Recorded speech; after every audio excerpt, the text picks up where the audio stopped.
Seigneur notre Dieu, notre Père, Dieu de tendresse et de miséricorde, Dieu d'infinie bonté, Seigneur, Maître du temps et de l'histoire, toi qui as ouvert nos yeux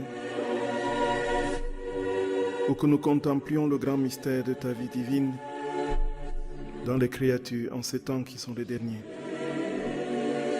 Nous te bénissons, Seigneur notre Roi, pour tout ce que tu fais pour nous et pour tout ce que tu nous donnes de comprendre de ce grand cadeau qui est au-delà de tout ce que tous les imaginaires collectifs de tous les êtres humains de la terre, depuis son commencement jusqu'à la fin, ne pourront jamais véritablement mesurer et déployer. Seigneur, merci, merci, merci sans fin, parce que tu es le Dieu fidèle éternellement. Tu es Adonai, le maître de la parole, une parole qui se réalise au moment de l'énoncer, parce que cette parole, c'est toi-même, Seigneur. C'est toi qui as fait surgir l'amour dans les cœurs et tu as transformé les cœurs de pierre en cœurs de chair.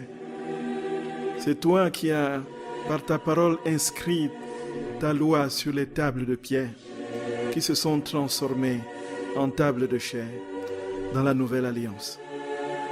Et c'est toi, Seigneur, qui nous donne aujourd'hui de comprendre que cette parole, c'était toi-même lorsque tu as envoyé ton Fils pour nous donner la possibilité d'accéder à ta propre vie. Lorsque nous donnons le Saint-Esprit, soufflant sur nous, il nous a donné les prémices du ciel. Son sang qui a coulé sur la croix a donné à l'humanité la possibilité d'être régénérée et d'être réparée du péché de nos premiers pères. Oui, Seigneur notre Roi. Et lorsque tu as décrété que nous serions à ta ressemblance comme à l'origine, tu as tout mis en œuvre pour qu'aucune créature n'échappe à cette grâce et à ce don. Tu entoures l'univers et tu enveloppes toutes choses de ta vie divine, de ta divine volonté. Et tu vas plus loin. Tu te suscites un peuple qui va désormais accueillir ce grand don, en prendre conscience et le laisser couler, infuser dans ses veines, les veines et les artères de son âme. Pour que ce peuple nouveau, désormais, soit le foyer, le brasier ardent d'amour qui va consumer l'univers et faire advenir ton règne. Seigneur notre Roi, nous ne désirons qu'une chose, c'est que tu reviennes régner dans nos cœurs et que tu viennes prendre possession de tout ce que nous sommes et tout ce que nous avons, Jésus. Que tu viennes régner, que ton règne vienne, que ta prière s'accomplisse sous nos yeux. Seigneur notre Dieu, tu nous as dit que tu réalisais toujours ce que tu disais. Oui, nous sommes confiants et nous croyons en ta parole. Nous savons, Jésus, que tu vas réaliser ce que tu as promis. Fais advenir ton règne dans les créatures. Sois béni, Jésus d'amour. Sois béni. Et aujourd'hui, plus que jamais, nous voulons te dire merci pour ce que tu nous donnes de comprendre que ta vie déjà peut prendre forme en nous et que le ciel peut désormais s'établir dans nos âmes. Jésus, nous te supplions humblement, viens, viens, prends possession de tout. Ne nous laisse rien, ne nous laisse plus rien, Seigneur. Ne nous laisse plus rien. Prends tout ce que nous avons, tout ce que nous sommes. Prends notre volonté, notre mémoire, notre intelligence, notre liberté. Prends tout, Jésus. Prends tout, nous t'en supplions. Et fais de nous très rapidement un autre toi, d'autres toi. Nous avons confiance en toi, Seigneur. Donne-nous d'être ces êtres d'amour, rutilants d'amour, ces êtres resplendissants de ton amour, qui ne rêvent que d'une chose, voir toutes les créatures être embrasées de ce même amour. Seigneur, sois béni éternellement. Au nom de toutes les créatures passées, présentes et futures, nous te disons merci, Seigneur. Au nom de toutes les créatures passées, présentes et futures, nous te disons notre amour, Seigneur. Au nom de toutes les créatures passées, présentes et futures, nous te disons notre adoration. Au nom de toutes les créatures passées, présentes et futures, nous te disons notre action de grâce et te disons merci parce que désormais, Seigneur, tu es là en nous et nous pouvons, avec les dispositions requises, t'accueillir en vérité dans la plénitude de ton être et de ta substance. Jésus, sois béni, Seigneur. Sois béni, notre roi. Sois béni, Jésus. Sois béni. Sois béni. Frères et sœurs bien-aimés, je vous salue de tout mon cœur. Vous êtes sur la radio de la Divine Volonté, la radio de l'Association française Luisa Picaretta. Nous allons, comme d'habitude, nous confier à notre très sainte Mère, qui sait mieux que quiconque nous donner les paroles qui sont celles de son Fils. Au nom du Père et du Fils et du Saint-Esprit. Amen. Je vous salue Marie, pleine de grâce, le Seigneur est avec vous. Vous êtes bénie entre toutes les femmes, et Jésus, le fruit de vos entrailles, est béni. Sainte Marie, Mère de Dieu, priez pour nous pauvres pécheurs, maintenant et à l'heure de notre mort. Amen. Je vous salue Marie, pleine de grâce, le Seigneur est avec vous. Vous êtes bénie entre toutes les femmes, et Jésus, le fruit de vos entrailles, est béni. Sainte Marie, Mère de Dieu, priez pour nos pauvres pécheurs, maintenant et à l'heure de notre mort. Amen. Je vous salue Marie, pleine de grâce, le Seigneur est avec vous. Vous êtes bénie entre toutes les femmes, et Jésus, le fruit de vos entrailles, est béni. Sainte Marie, Mère de Dieu, priez pour nos pauvres pécheurs, maintenant et à l'heure de notre mort. Amen. Je vous salue Marie, pleine de grâce, le Seigneur est avec vous. Vous êtes bénie entre toutes les femmes, et Jésus, le fruit de vos entrailles, est béni. Sainte Marie, Mère de Dieu, priez pour nos pauvres pécheurs, maintenant et à l'heure de notre mort. Amen. Je vous salue Marie, pleine de grâce, le Seigneur est avec vous. Vous êtes bénie entre toutes les femmes, et Jésus, le fruit de vos entrailles, est béni. Sainte Marie, Mère de Dieu, priez pour nos pauvres pécheurs, maintenant et à l'heure de notre mort. Amen. Je vous salue Marie, pleine de grâce, le Seigneur est avec vous. Vous êtes bénie entre toutes les femmes, et Jésus, le fruit de vos entrailles, est béni. Sainte Marie, Mère de Dieu, priez pour nos pauvres pécheurs, maintenant et à l'heure de notre mort. Amen. Je vous salue Marie, pleine de grâce, le Seigneur est avec vous. Vous êtes bénie entre toutes les femmes, et Jésus, le fruit de vos entrailles, est béni. Sainte Marie, Mère de Dieu, priez pour nos pauvres pécheurs, maintenant et à l'heure de notre mort. Amen. Je vous salue Marie, pleine de grâce, le Seigneur est avec vous. Vous êtes bénie entre toutes les femmes, et Jésus, le fruit de vos entrailles, est béni.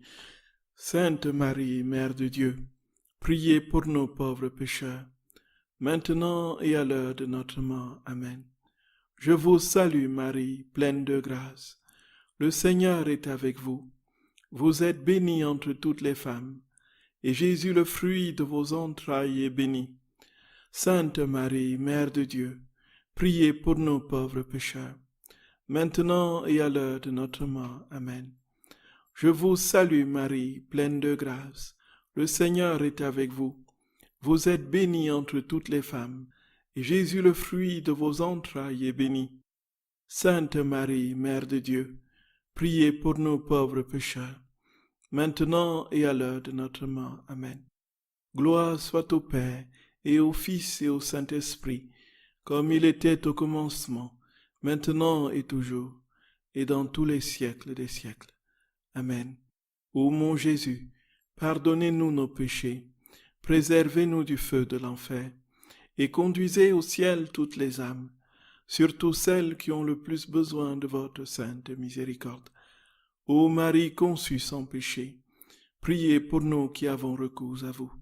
Ô Marie conçue sans péché, priez pour nous qui avons recours à vous. Ô Marie conçue sans péché, priez pour nous qui avons recours à vous. Que par la miséricorde de Dieu, les âmes des fidèles trépassés reposent en paix. Amen. Au nom du Père, et du Fils et du Saint-Esprit. Amen. Frères et sœurs d'amour, je vous salue de tout mon cœur. Soyez infiniment bénis et soyez les bienvenus ce soir pour une nouvelle causerie sur la mortification. Frères et sœurs d'amour, c'est encore une fois des simples et plats balbutiements sur des mystères qui dépassent entièrement et absolument notre pauvre intelligence. Et nous essayons de comprendre avec l'esprit que le Seigneur nous a donné. Et nous voulons, frères et sœurs d'amour, vous supplier humblement de pardonner mes pauvres, mes nombreuses lacunes et mon incapacité à vous faire comprendre ce que Jésus a clairement, parfaitement et de manière sublime et lumineuse dit et décrit à sa servante Luisa Picaretta. Frères et sœurs bien-aimés, les obscurités, ne les attribuez pas à notre Seigneur, mais à ma pauvre et faible intelligence et mon incapacité chronique à cerner ce mystère absolument grand, au-delà de tout ce que nous pouvons imaginer. Frères et sœurs bien-aimés, nous bénissons Jésus pour tout ce qu'il fait pour nous et pour la grâce qu'il nous donne d'entrer dans ces grands mystères. De tout mon cœur, frères et sœurs d'amour, je vous dis encore une fois tout mon amour dans le Seigneur. Et je commence encore toujours maintenant jusqu'à ce que ce soit fait par l'annonce de la retraite de Banneux des prêtres religieux, religieuses et diacres. C'est un moment absolument déterminant, frères et sœurs bien-aimés, pour la divine volonté en ce qui concerne les ministres ordonnés et les âmes consacrées. Nous voulons que notre très saint Seigneur, vraiment, frères et sœurs bien-aimés, vienne et vive cette retraite dans chacune des prêtres religieux, religieuses qui seront présents. Et prions pour que le Seigneur ameute un ensemble important de prêtres religieux, religieuses, diacres pour cette retraite de 2024, du 15 au 19 juillet, au sanctuaire marial de Banneux, en Belgique. Frères et sœurs bien-aimés, encore une fois, prions de tout notre cœur. Nous savons que les temps sont mauvais et que l'Église est dans une situation profonde de détresse et de crise, et que plus que jamais, la mère Église a besoin de notre prière, de nos sacrifices, de nos jeûnes, de nos multiples actions de grâce, adoration, louange au nom de toutes les créatures, de nos rondes, pour que cette aile soit restaurée à l'image première lorsqu'elle est sortie du côté ouvert de Jésus sur la croix. Et frères et sœurs d'amour, je vous en supplie humblement, prenons dans notre cœur la vie des prêtres religieux, religieuses, consacrés. Ce n'est pas évident, je peux vous l'assurer, ce n'est pas évident.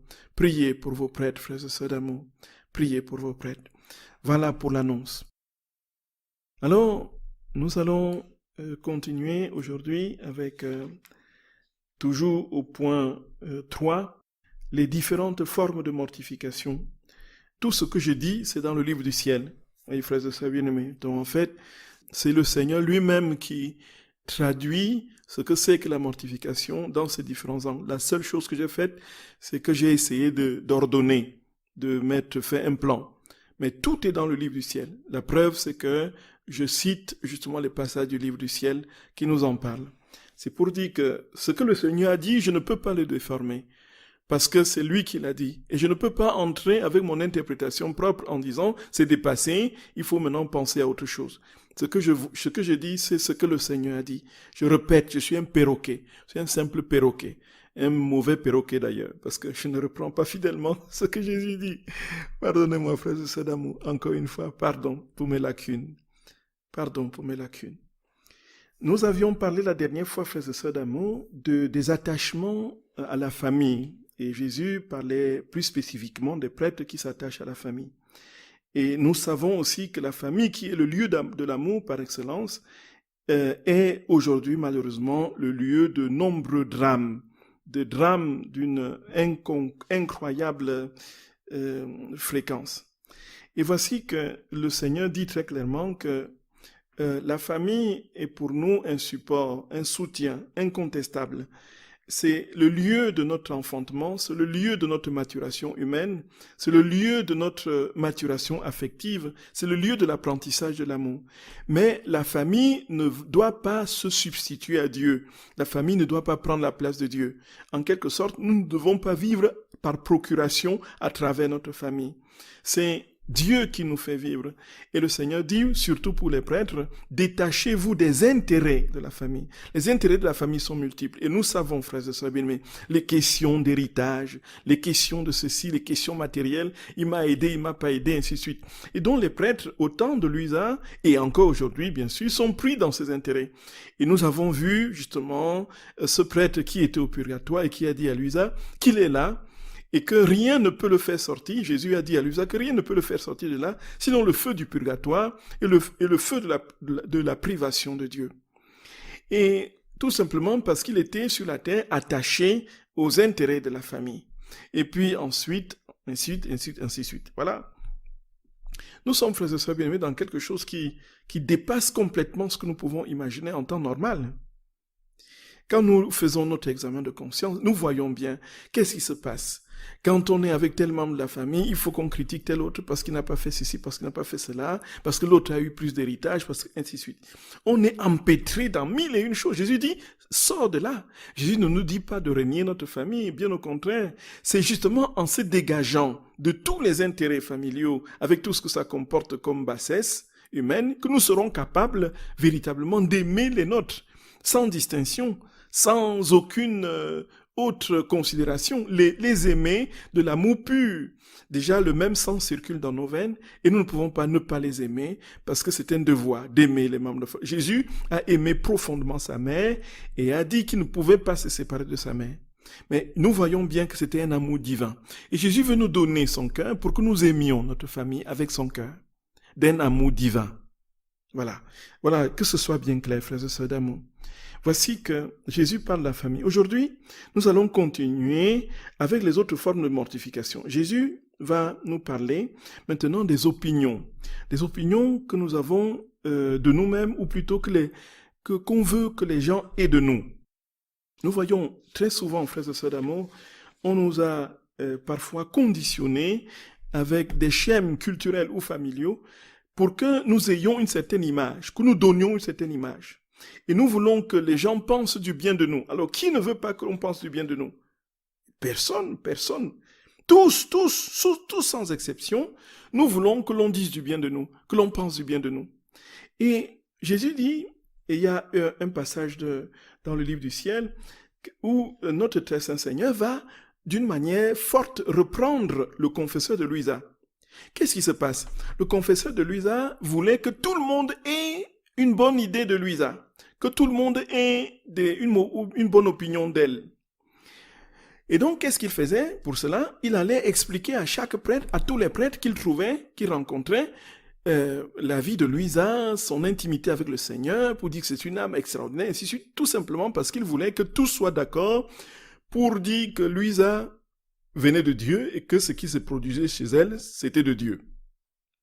Alors Jésus, il n'était pas content, notre Seigneur. Ah, voici, c'est là qu'il va lui donner la leçon. Dit à Luisa, bon, écoute, tu ne dois pas vouloir que tout le monde pense du bien de toi. Donc, tu dois te détacher des opinions des créatures. C'est au tome 2 du 31 mai 1899. 31 mai 1899. Frères et sœurs bien-aimés, voici que... Donc, lisons tout simplement le texte. Ce matin, alors que j'étais dans mon état habituel, mon adorable Jésus est venu en compagnie de mon confesseur. Jésus semblait un peu déçu de ce dernier, donc du confesseur. Car apparemment, il voulait que tout le monde soit d'avis que mon état était l'œuvre de Dieu. Il essayait de convaincre d'autres prêtres en leur dévoilant des choses de ma vie intérieure. Jésus se tourna vers le confesseur et lui dit, « Cela est impossible. Moi-même, je fus en proie à l'opposition, même de la part de gens très distingués. de prêtres et d'autres personnes en autorité. Ils ont trouvé à redire sur mes œuvres saintes, allant jusqu'à dire que j'étais possédé du démon. J'ai permis cette opposition, même de la part des personnes religieuses, afin que la vérité éclate davantage au moment voulu. Si vous voulez consulter 2 ou 3 prêtres, parmi les meilleurs, les plus saints et les plus érudits afin d'être éclairés, je vous y autorise. Mais pour le reste, non et non. Ce serait vouloir gâcher mes œuvres, les tourner en risée, ce qui me déplairait beaucoup. Ensuite, Jésus me dit, « Tout ce que je te demande, c'est de rester dans la droiture et la simplicité. Ne te préoccupe pas des opinions des créatures. Laisse-les penser ce qu'elles veulent sans te troubler le moindrement. Car en voulant chercher l'approbation de toutes, tu cesses d'imiter ma propre vie. » Donc, Jésus est clair.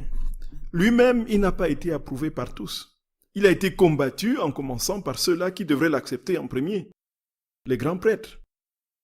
Et nous voulons, qu'est-ce que nous voulons faire? Nous voulons carrément aller à l'opposé de la vie de Jésus. Quand il était sur la route du Calvaire, il rencontre les femmes de Jérusalem. Il dit, ne pleurez pas sur moi, mais pleurez sur vous et sur vos enfants. Car beaucoup de malheurs adviendront. Alors il dit, mais si on a ainsi traité le bois vert, qu'en sera-t-il du bois sec? Si le Seigneur a ainsi été traité, comment pouvons-nous prétendre et vouloir être traités autrement, différemment? Le disciple n'est pas plus grand que le maître. C'est cela, frères et sœurs d'amour. Jésus dit très clairement au confesseur de Louisa, si tu veux avoir l'approbation des saints prêtres, des prêtres qui connaissent le sujet, oui, je te l'autorise, mais ne va pas divulguer les secrets de mon intimité avec ma servante à tout le monde, parce que tu veux avoir l'approbation de toutes les créatures, tu ne seras jamais aimé.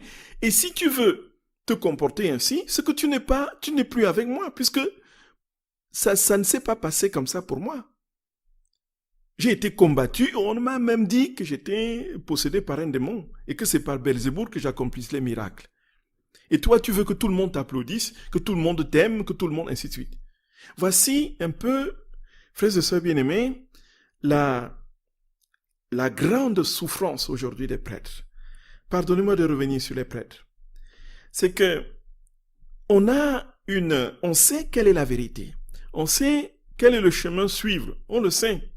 Mais comme autour de nous, il y a une foule de gens contraires qui combattent cette vérité et qui peuvent nous mettre dans des situations absolument indélicates et terribles et difficiles, alors qu'est-ce qu'on fait? Alors on coule dans le sens de l'opinion et pour ne pas s'attirer des problèmes, parce que on veut pas qu'on dise du mal de nous, on veut pas qu'on nous, ainsi de suite. On est arrivé jusqu'à ce stade, frères et sœurs d'amour, de biaiser la vérité pour avoir l'approbation de la masse et de la foule. C'est ce qu'on voit aujourd'hui. Regardons l'Église, frères et sœurs d'amour. C'est ce que nous voyons aujourd'hui. Où sont les prophètes? Où sont les prophètes qui crient la vérité au cœur, dans le magma du mensonge ambiant?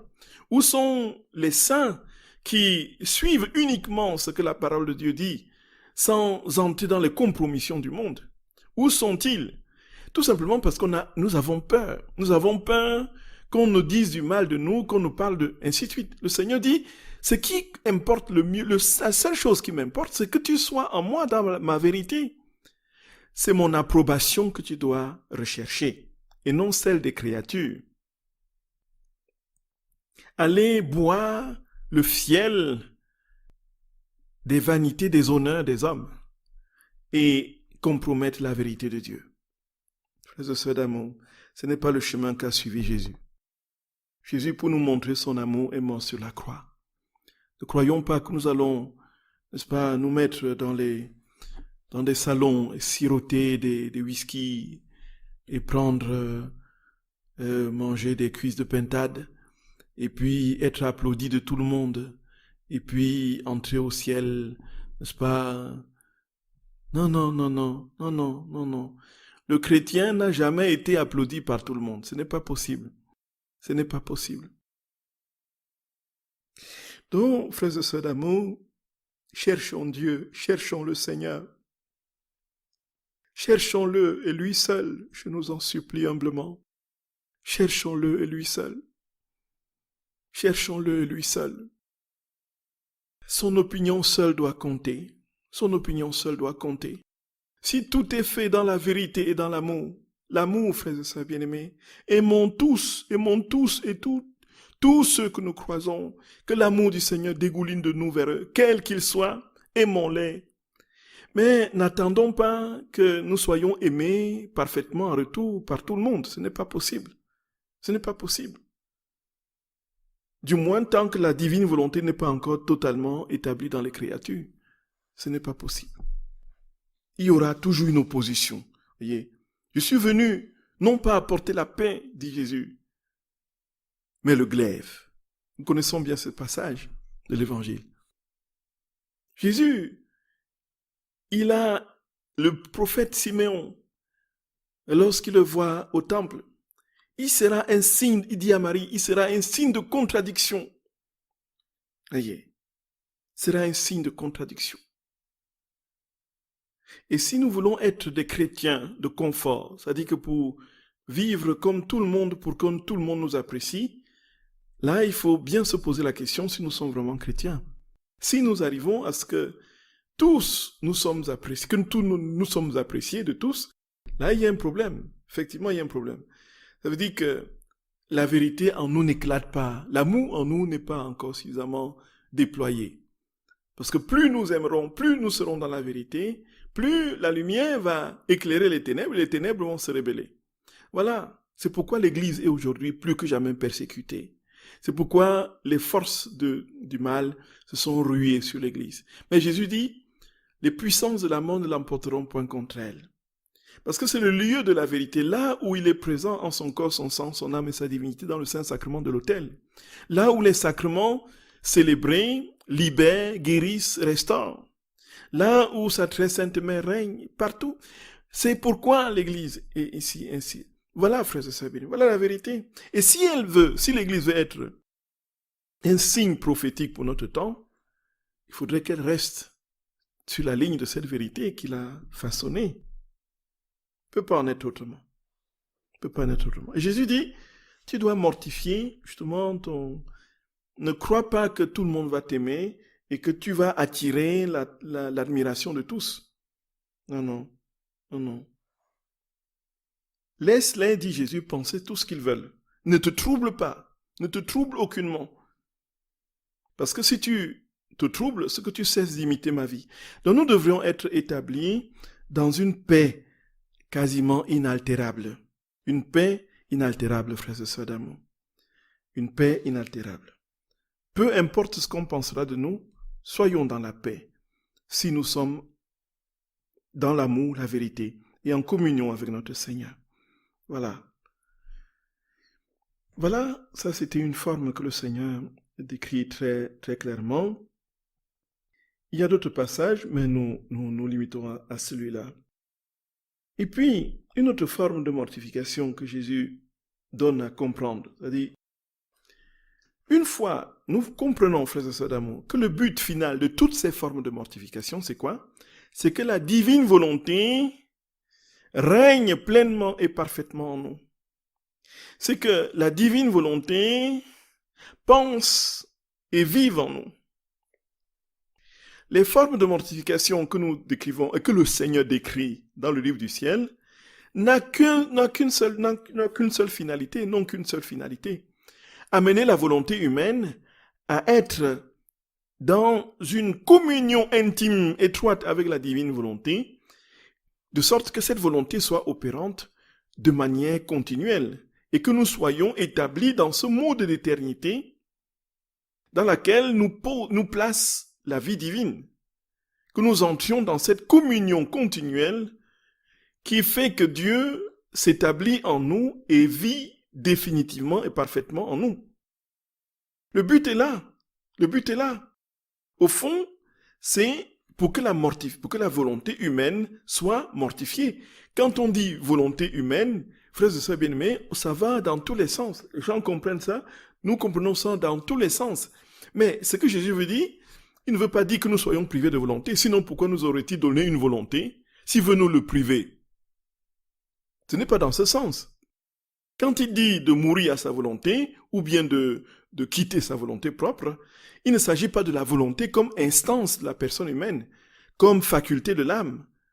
Puisque la volonté de Dieu, comment est-ce qu'elle se manifeste dans vos vies, dans nos vies? Dites-moi, frères et sœurs d'amour, est-ce que vous entendez les voix qui viennent du ciel et qui viennent vous pousser, malgré vous, bon gré vous, vous propulser dans des actions que vous n'avez pas pensé, que vous n'avez pas médité et que vous n'avez pas déployé par une volonté consciente?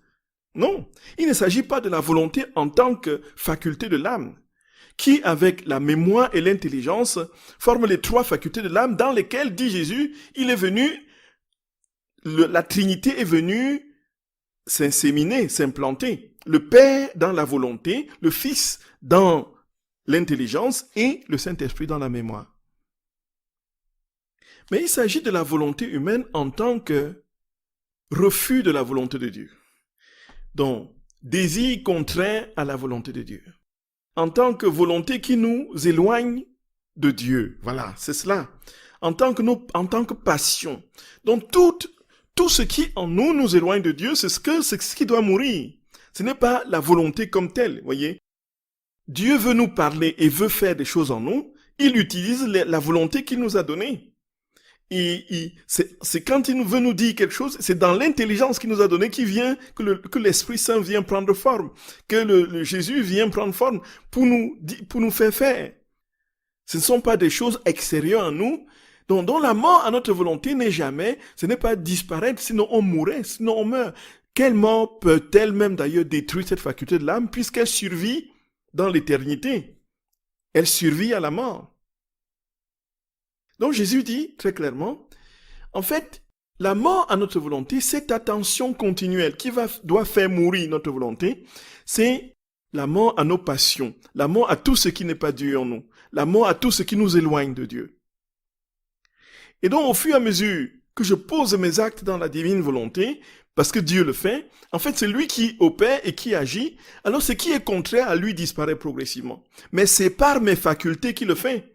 Il utilise mes mains, il utilise mon intelligence, il utilise ma mémoire, il utilise ma volonté. C'est cela. Voyez, frères et sœurs d'amour. Et alors, ici, très clairement, le Seigneur dit, et là, tu dois être privé de ta raison humaine. Bien sûr, nous comprenons, suite à cette explication, qu'il ne s'agit pas de l'intelligence que Dieu nous a donnée. Pourquoi nous donne-t-il une intelligence en nous disant de nous priver de cette intelligence? Non. Il dit, ce qui dans cette intelligence doit t'éloigner de moi, tu dois le refuser. C'est ça en fait. Mourir à son intelligence propre, c'est cela. Et Jésus nous dit donc, tu dois mourir à tes raisonnements. En quelque sorte, c'est lui qui opère. Et alors, comme c'est lui qui opère et qui pense en nous, nos raisonnements propres qui habituellement entrent en contradiction avec celle de Dieu, progressivement disparaissent. Ici, frères et sœurs d'amour, j'ai trouvé, donc il y a plusieurs textes où Jésus invite justement à quitter ses raisonnements personnels. Il y a le texte du tome 1 du mois de janvier 1881. Donc, je lis un peu. Donc. Est-il possible que maintenant tu veuilles me laisser à mes seuls moyens privés de ta présence, après que tu m'aies invité à laisser le monde extérieur et tout ce qui va avec, as-tu oublié que je suis méchant et que sans toi je ne peux rien faire de bien? Donc, et Jésus doucement et calmement me répondit, dans celui-là qui parle bien sûr, je ferai cela pour que tu puisses comprendre ce que tu vaux sans moi. Ne désespère pas. Je te ferai cela pour ton plus grand bien, pour préparer ton cœur à recevoir les nouvelles grâces dont je vais t'inonder. Jusqu'à présent, je t'ai aidé visiblement.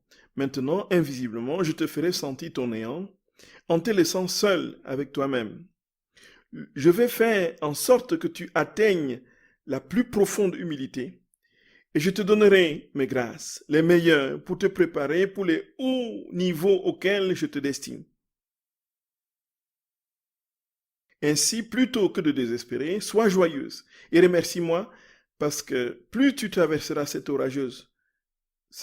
mer orageuse rapidement, plus vite tu atteindras le port.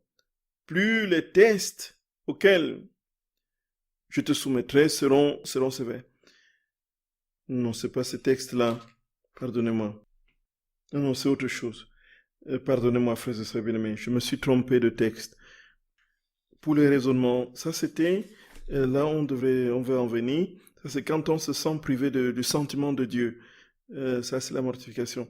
Vas-y, c'est au tome 4, pardon. C'est au tome 4 du 22 octobre 1900. Au tome 4 du 22 octobre 1900. Alors, Jésus va parler de l'importance dans ce passage de l'obéissance. Donc, une obéissance que la petite Louisa appelle la demoiselle, la dame obéissance, la demoiselle. Et puis, elle dit que cette dame obéissance ne raisonne pas du tout.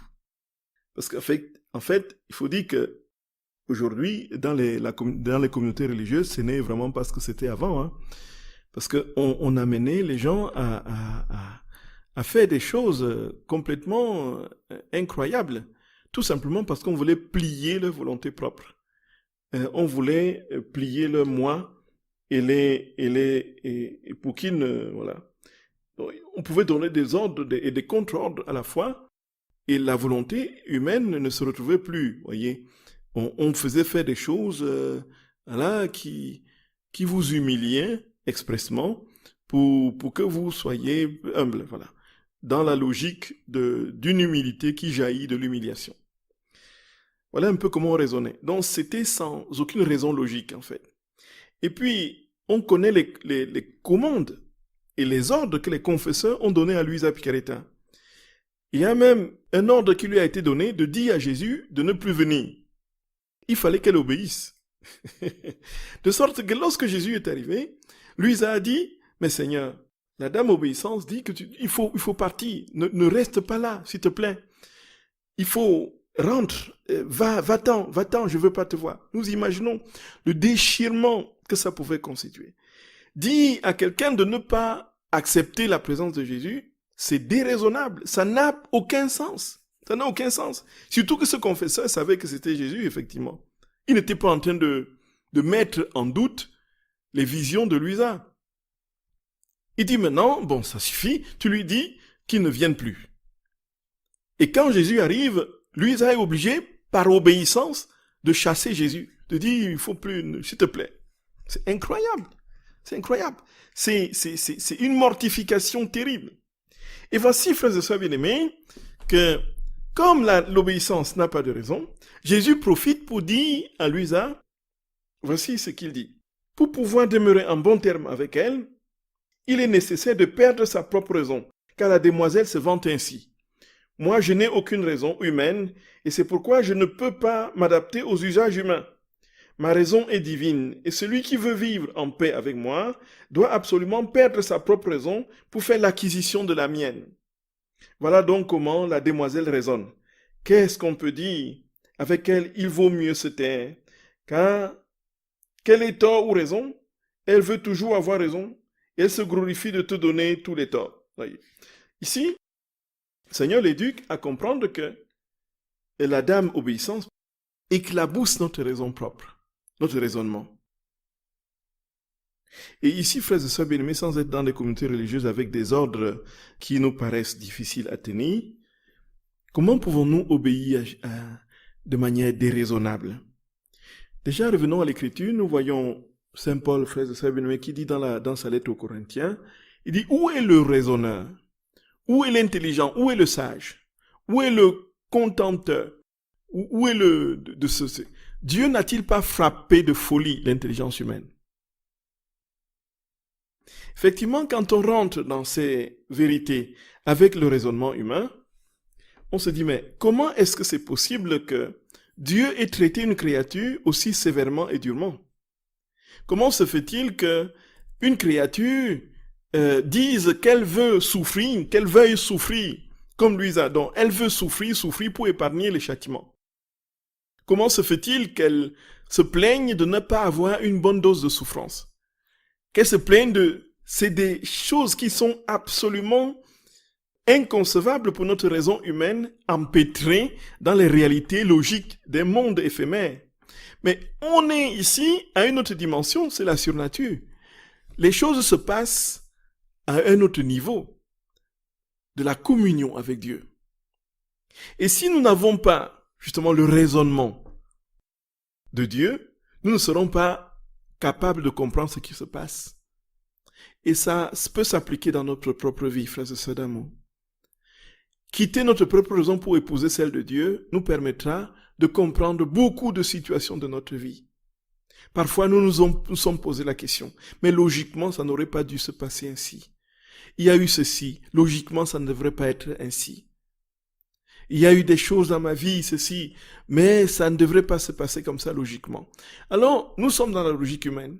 Mais si nous épousons la raison de Dieu, si nous acceptons d'entrer dans sa raison à lui, nous allons comprendre que ces choses sont infiniment et de manière lumineuse, plus logiques que jamais, tout simplement parce que tout concourt au bien de ceux qui aiment Dieu, de ceux qui sont appelés selon son dessein, et que les incompréhensions d'aujourd'hui préparent les grands biens spirituels de demain, qui vont sculpter nos âmes et nous donner la forme de l'âme de Jésus. Nous t'aimons, Jésus d'amour. Nous t'aimons, Seigneur. Nous t'aimons.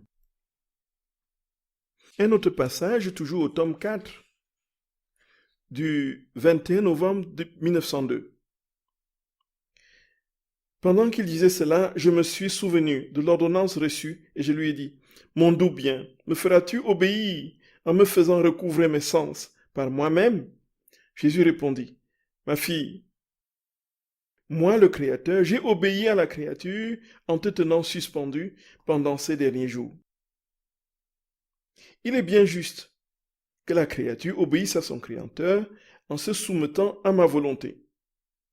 Devant ma volonté divine, la raison humaine ne compte pas. Devant la volonté suprême, la raison la plus forte se dissipe en fumée. Voilà. Et, vous savez, donc, Louisa était, lorsque le matin, le prêtre arrivait, il y avait dans le signe de croix et une parole que le prêtre disait sur Louisa pour qu'elle retrouve tous ses sens, puisqu'elle était comme dans un état de, de rigidité. Donc les membres étaient rigides, elle était absolument impossible de la soulever, de la plier, ainsi de suite. Et dans cet état, puisqu'elle voyait Jésus dans cet état, elle aurait voulu que Jésus lui-même opère cette libération. Elle aurait souhaité de tout son cœur. Plusieurs fois, elle a demandé à Jésus s'il ne pouvait pas lui le sortir de là, donc pour qu'elle se passe en fait des prêtres, pour qu'elle se passe des prêtres. Et donc Jésus, lui, obéit au prêtre qui, lui, ne voulait pas la faire sortir de son état. Il a laissé suspendu pendant plusieurs, parfois ça allait plusieurs jours. Et puis, il dit, mais en fait, moi, le Créateur, j'ai obéi à une créature. Est-ce que c'est raisonnable ça? Est-ce que c'est raisonnable, d'un point de vue humain? Moi, j'ai obéi à une créature. Mais et toi? Mais il faut que tu m'obéisses à moi. Moi. Il est bien juste que la créature obéisse à son Créateur en se soumettant à ma volonté. Devant ma volonté, la raison humaine ne compte pas. Donc, ne cherche pas à comprendre. La raison humaine ne peut pas entrer dans mes mystères. Tu es suspendu, j'ai obéi à la créature, je pouvais effectivement, moi, directement te sortir de là, mais ne cherche pas à comprendre. La raison humaine n'est rien devant ma suprême et divine volonté. Et elle est complètement pulvérisée. Donc, entre dans ma raison à moi. Entre dans mes réflexions. Comprends les choses comme je les comprends. Épouse mes yeux pour voir les choses. Épouse mon regard. Épouse tout ce que je suis. Épouse mon intelligence pour comprendre. Voilà comment Jésus opère, frères et sœurs d'amour. Il dit, meurs à toi-même. En fait, meurs à tes raisonnements. Meurs à ta manière de voir les choses ordinairement. Bien sûr, ce ne sera pas de notre propre volonté que nous serons capables de mourir. Encore une fois, c'est dans l'amour inconditionnel de notre Seigneur, dans ces actes que nous multiplions dans la divine volonté, qui vient opérer ces changements en nous. Cela ne veut pas dire que maintenant, on va axer aujourd'hui, on va se détacher des sens, on va se détacher des goûts, on va se détacher des familles, et le lendemain, on va se détacher des opinions que les gens portent sur nous. Et puis, nous comprenons que si nous essayons de diviser, de mettre en morceaux, en miettes, si nous essayons de saucissonner ce que Jésus dit, c'est tout simplement pédagogique, pour permettre à notre intelligence de comprendre et d'intégrer. Mais tout se fait d'un coup. Tous ces détachements s'opèrent à la mesure de notre amour pour le Seigneur. Plus nous l'aimerons, plus ces détachements seront naturels et progressifs. Et donc, mourir à notre intelligence, à nos raisonnements, mourir à tout ce qui nous empêche d'être tout à Dieu, ça ira progressivement au fur et à mesure de l'amour dévorant, consumant, qui nous étreindra. Gloria, Gloria. Frères et sœurs d'amour, vous pouvez poser vos questions au numéro habituel. À tout de suite, frères et sœurs d'amour. À tout de suite.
Frères et sœurs bien-aimés, donc il y a quelques questions qui sont arrivées.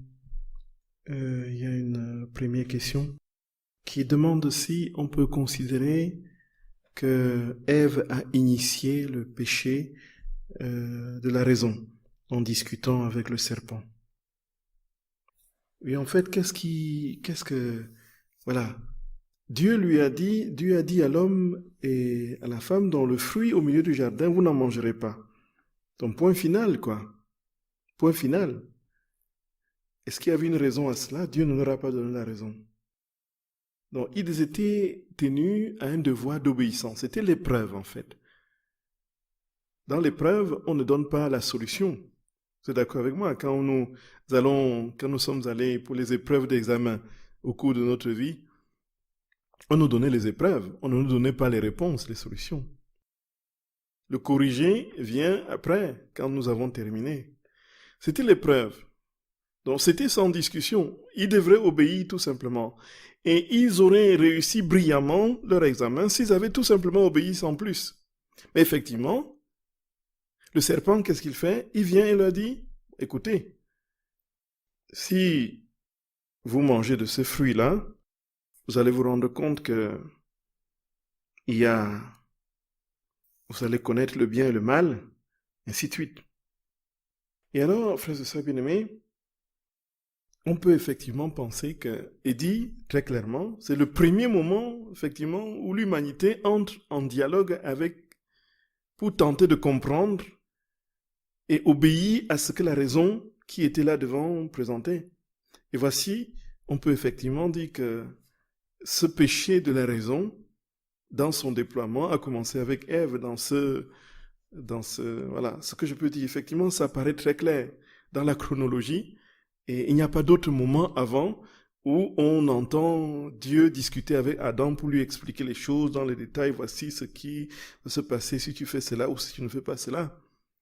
Non, effectivement. Et puis, il y a une question très très pertinente, vraiment, que la personne vraiment me pardonne si je reprends. C'est une question très très pertinente, frère de Sadamo. Donc, en fait, en résumé, la question c'est que si les situations difficiles de notre vie que nous avons vécues, comment nous pouvons-nous le comprendre à partir de la parole de Saint Paul qui dit tout concourt au bien de ceux qui aiment Dieu, de ceux qui sont appelés selon son dessein. Est-ce que tout le mal qu'on nous a fait, par exemple, est-ce que ça concourt à mon bien? Comment je peux comprendre que ça concourt à mon bien? Bon, bien sûr que Dieu n'a pas permis à ces personnes de nous faire du mal. Ce n'est pas Dieu qui les a fabriqués pour nous faire du mal, qui les a montés, qui les a incités à nous faire du mal. Donc le mal ne vient pas de Dieu. Mais le drame qu'ils ont commis dans notre vie en nous faisant souffrir, c'est un péché grave qu'ils ont commis. Ils ont été des bourreaux. Voilà. Ils ont été des bourreaux. Et Dieu n'a pas voulu ainsi. Mais comme le mal est déjà fait, comme le Seigneur nous aime infiniment et ne peut pas nous abandonner, de ce mal-là, il peut tirer un très grand bien. Il peut tirer un très grand bien. Et vous connaissez mon témoignage aujourd'hui, frère de Sadamo. Ma vie a été un très grand chemin de croix. Et puis, j'ai eu tellement d'humiliation et de souffrance. Mais aujourd'hui, je me rends compte que même si le Seigneur n'avait pas demandé à ces gens de me faire souffrir, si il n'était pour rien dans ce que j'ai souffert, voilà, à partir de là, il a tiré déjà un prêtre, même si c'est un pauvre, un misérable prêtre pécheur, mais il a tiré un prêtre déjà. Mais il a donné à ce pauvre et misérable prêtre de comprendre qu'il est aimé. Voilà. Et ça, c'est quelque chose de très, très grand. Et qui m'a profondément guéri l'amour du Seigneur à partir de tout ce qui a été fait. Donc, d'un mal, il a tiré un bien, un grand bien. Alors, frères et sœurs bien-aimés, c'est tout simplement, c'est très grand, c'est très grand. Et l'obéissance que nous devons avoir, c'est une obéissance au Seigneur. L'obéissance au Seigneur. Et puis, dans des situations extrêmes d'injustice et de souffrance, nous avons le droit de dire que nous souffrons et que ce n'est pas juste. Voilà. Frères et sœurs d'amour, je vous remercie infiniment pour votre fidélité.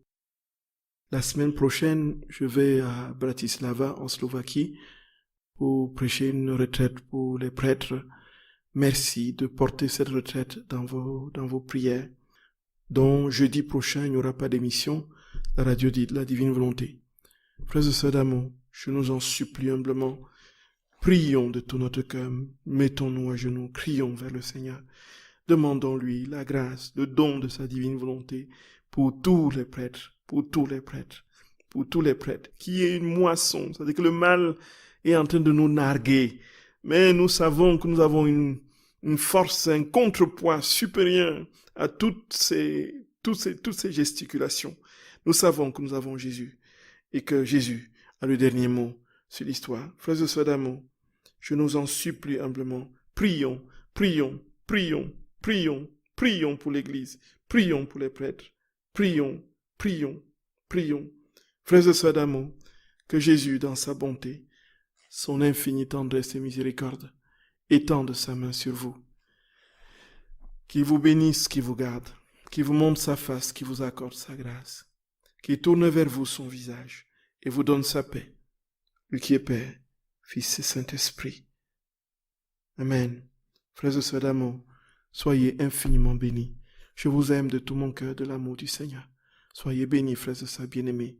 Soyez bénis, soyez infiniment bénis. Soyez infiniment bénis. Que la très sainte mère vous couvre de son manteau maternel. Oui, bonne fin de carême.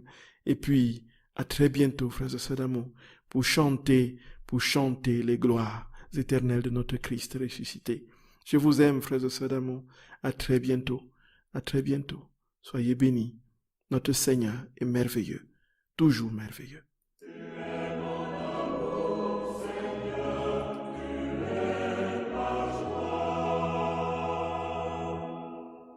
Tu es toujours merveilleux, Seigneur Jésus. Tu es merveilleux quand tu muselles d'un mot la mer en furie. Mais je t'aime encore davantage quand tu dors sur le coussin à la poupe de la barque de Pierre. Nous te bénissons. Tu es mon amour, Seigneur, tu es ma joie. Tu es toujours merveilleux, Seigneur Jésus. Tu es merveilleux lorsque tu te révèles le Saint de Dieu qui chasse les esprits mauvais. Mais je t'aime encore davantage lorsque tu acceptes les cheveux et les baisers de la pécheresse sur tes pieds. Nous te bénissons. Tu es mon amour, Seigneur, tu es ma joie. Tu es toujours merveilleux, Seigneur Jésus. Tu es merveilleux lorsque tu guéris les malades qu'on vient déposer à tes pieds. Mais je t'aime encore davantage lorsque tu te lèves bien avant l'aube pour prier tout seul au désert. Nous te bénissons. Tu es mon amour, Seigneur, tu es ma joie. Tu es toujours merveilleux, Seigneur Jésus. Tu es merveilleux lorsque tu marches sur les vagues de la mer. Mais je t'aime encore davantage lorsque tu partages le repas de Matthieu et de ses amis, les publicains. Nous te bénissons. Tu es mon amour, Seigneur, tu es ma joie. Tu es toujours merveilleux, Seigneur Jésus. Tu es merveilleux lorsque tu arraches Lazare à la tombe. Mais je t'aime encore davantage lorsque tu pleures avec Marthe et Marie devant sa tombe. Nous te bénissons.